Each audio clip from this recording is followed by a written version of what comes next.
ഇന്ന് നമുക്കേ ഒരു കഷ്ണം മീൻ പോലും ഇല്ലാതെ നല്ലൊരു വെജിറ്റബിൾ മീൻ കറി ഉണ്ടാക്കിയാലോ.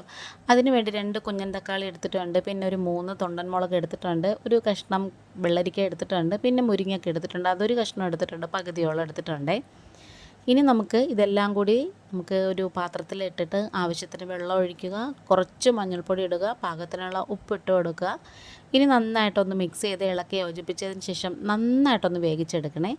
അപ്പം ഈ ഒരു കറിക്ക് നമുക്ക് പച്ചക്കറിയായിട്ട് വെള്ളരിക്കയ്ക്ക് പകരം ചുരക്കയില്ല, അത് വേണമെങ്കിലും ചേർക്കാം. അപ്പോൾ ഈ വെള്ളരിക്കയൊക്കെ നന്നായിട്ട് വെന്ത് വന്നിട്ടുണ്ട്. ഇതിൽ ഏറ്റവും കൂടുതൽ താമസമുള്ളത് വെള്ളരിക്കയാണ്. ബാക്കി മുരിങ്ങയ്ക്കയും തക്കാളിയൊക്കെ പെട്ടെന്ന് തന്നെ വെന്തുടഞ്ഞായിട്ടും. ഇനി ഞാനിവിടെ 1 ടേബിൾ സ്പൂണ് മല്ലിപ്പൊടിയും 1 ടീസ്പൂണ് എരിവുള്ള മുളക് പൊടിയും 1/4 ടേബിൾ സ്പൂണ് പിരിയൻ മുളകിൻ്റെ പൊടിയും കൂടി എടുത്തിട്ടുണ്ട്. കുറച്ച് വെളിച്ചെണ്ണ ഒഴിച്ചു കൊടുത്തിട്ട് ഇത് നന്നായിട്ടൊന്ന് മൂപ്പിച്ചെടുക്കണേ.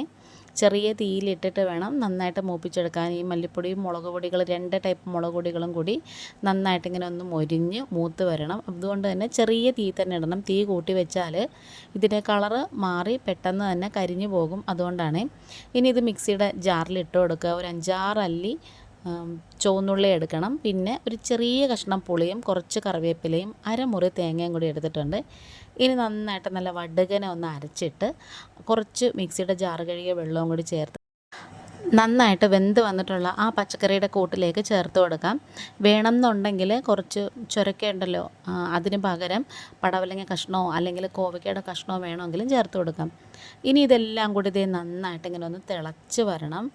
അത് കഴിഞ്ഞതിന് ശേഷം നമുക്കതങ്ങ് വാങ്ങി മാറ്റി വയ്ക്കാം. എന്നിട്ട് വേറൊരു കുഞ്ഞ് ചീനിച്ചട്ടി വെച്ച് കൊടുത്തതിന് ശേഷം അതിലേക്ക് 1 ടീസ്പൂൺ വെളിച്ചെണ്ണ ഇട്ടിട്ട് അതിലേക്ക് 1/4 ടീസ്പൂൺ കടുകും 2 നുള്ള് ഉലുവയും 2 വറ്റൽമുളകും മുറിച്ചതും ആവശ്യത്തിനുള്ള കറിവേപ്പിലയും കൂടി ചേർത്ത് ഇതെല്ലാം നന്നായിട്ട് പൊട്ടി മൂത്ത് വരുമ്പോഴത്തേക്കും ഈ ഒരു കറിയിലേക്ക് അങ്ങ് ഒഴിച്ചു കൊടുക്കാം. ശരിക്കും ചോറിൻ്റെ കൂടെ കഴിക്കാൻ അടിപൊളി കറിയാണ് കേട്ടോ.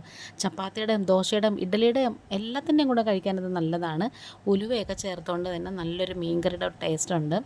അപ്പോൾ ഈ ഒരു കറി ട്രൈ ചെയ്ത് നോക്കണേ. അപ്പോൾ ചിലപ്പോഴൊക്കെ മീനൊക്കെ കിട്ടാത്ത സമയത്ത് ഇതേപോലത്തെ ഒരു കറി ഉണ്ടാക്കി വെച്ചാൽ നമ്മൾ കപ്പയുടെയും ചക്കയുടെയൊക്കെ കൂടെ കഴിക്കാൻ നല്ലതാണ്.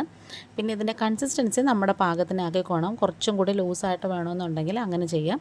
അതല്ല കുറച്ചും കൂടി കട്ടിയായിട്ടിരിക്കുന്ന പാകത്തിൽ നമുക്ക് വേണ്ടെന്നുണ്ടെങ്കിൽ അങ്ങനെ ചെയ്യാമേ. അപ്പോൾ നമ്മുടെ വീഡിയോ വൈൻഡപ്പ് ചെയ്യാറായി. അപ്പോൾ ഈ ഒരു കറി ട്രൈ ചെയ്ത് നോക്കിയിട്ട് ഫീഡ്ബാക്ക് കമൻറ്റായിട്ട് ഇടണേ.